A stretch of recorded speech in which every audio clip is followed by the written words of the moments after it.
ድርጊት እንግዲህ ማህበረሰቡ እንዲቀጣ ማድረግ ስቃይና ሞት እንዲመጣ ማድረግ ስለሆነ ይሄ በቀጥታ ባለሙያዎቻችን አውቆ ላያደርጉት ይችላሉ። አንዳንዱ ሳያቅ በእንዲህ አይነት ውዥንብር ውስጥ የሚገባ አለ። አንዳንዱ ግን ለጠላት መጠቀሚያ የሚሆንም ጤና ባለሙያ ይጠፋል ብለን እናስብም። ይህ እንግዲህ በቀጣይነት የሚታይ ይሆናል። ይህንን ዝም አላልንም። አንደኛ በውይይት መፍታት ነው። በርካቶች በተለያየ መንገድ ጤና ባለሙያዎቻችንን ለማግኘት ጥረት ስለተደረገ ተመልሶ ወደ አገልግሎታቸው የተመለሱ አሉ። በተለይ በእኛ ስር ያለው በፌደራል ስር ያሉት ሆስፒታሎቻችን ከሰዓት ባደረግነው አሰሳ አብዛኛው ወደ ጤና ተቋም ተመልሷል። ይቅርታም ጠይቆ እንዲህ አናደርግም፣ ትክክል አይደለንም፣ ተሳስተናል፣ ስሜት ውስጥ ገብተን ነው በሚል ውጪ ባለው ስጋት ነው ያደረግነው ብሎ አምነው የገቡ አሉ።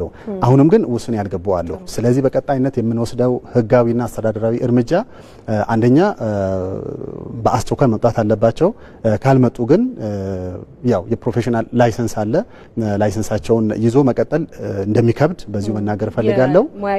የሙያ ፍቃድ ማለት ነው። ከዛም ባሻገርም ትምህርት ላይ ያሉ አለው። ስለዚህ በሬዚደንትም ሊሆኑ ይችላል፣ የሜዲካል ኢንተርኖችም ሊሆኑ ይችላል። በትምህርት ገበታቸው ለመቀጠልም ከባድ ነው የሚሆነው ማለት ነው። ትምህርት ማቋረጥም ሊመጣ ስለሚችል በእርግጠኝነት ጤና ሙያተኞቻችን ይህንን ጥሪ ተቀብሎ እንደሚመጡ እርግጠኛ ነን። ካልመጡ ግን እነዚህ ህጋዊና አስተዳደራዊ እርምጃዎች ጤና ባለሙያ ሆኖ መቀጠል እስከማይችሉ ድረስ መንግስት እንደሚወስድ በዚሁ ማሳሰብና መናገር